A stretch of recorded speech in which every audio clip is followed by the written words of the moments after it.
പരിപാടികളും അതിനെ തുടർന്നുള്ള പ്രവർത്തനങ്ങളും.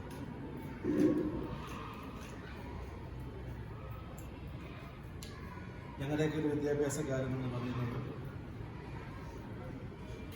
അല്ലെങ്കിൽ ഞങ്ങൾക്ക് മുമ്പുള്ള കാലഘട്ടം എന്ന് പറയുന്നത് വലിയ രീതിയിലുള്ള അതിർവരമ്പുകൾ സമൂഹം സ്വയമേവ സൃഷ്ടിച്ചിട്ടുള്ളൊരു കാലഘട്ടമാണ്. ക്ലാസ്സിൽ അന്ന് ഞങ്ങളുടെയൊക്കെ കൂട്ടത്തിൽ ഏറ്റവും വലിയ ശിക്ഷ എന്താണെന്ന് വെച്ചാൽ പിടിച്ച് പെമ്പിള്ളാരോട് പിടിച്ചെടുത്തുകൊണ്ടുണ്ട്.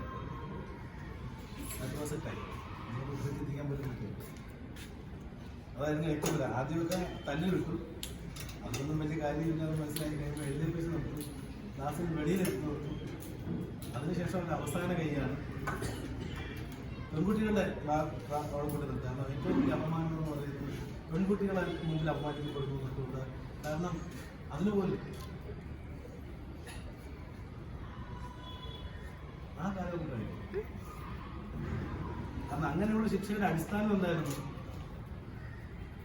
പെൺകുട്ടികൾ മോശമാകുന്നത് അവരുടെ കൂടെ ഇരുത്തുക അതിനുള്ളതേ ഉള്ളൂ എന്ന് സമൂഹം അന്ന് ചിന്തിച്ചിട്ടുള്ളതുകൊണ്ടാണ്.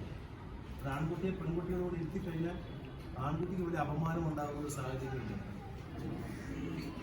അതാണ് ശിക്ഷയുടെ മർമ്മം എന്ന് പറയുന്നതാണ്.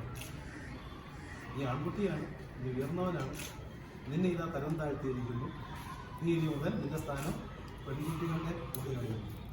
അന്നൊരു ആൺകുട്ടിക്ക് കൊടുക്കാവുന്ന ഏറ്റവും വലിയ ശിക്ഷയായിട്ടത് മാറിയില്ല. ഞാൻ അതുകൂടെ പറഞ്ഞ ശിക്ഷയെക്കുറിച്ചല്ല, അന്ന് ഞങ്ങളൊക്കെ വളർന്നു വന്ന ആ സമൂഹത്തിൻ്റെ പൊതുവായിട്ടൊരു മനോഭാവം അങ്ങനെയായിരുന്നു. കാലം മാറി.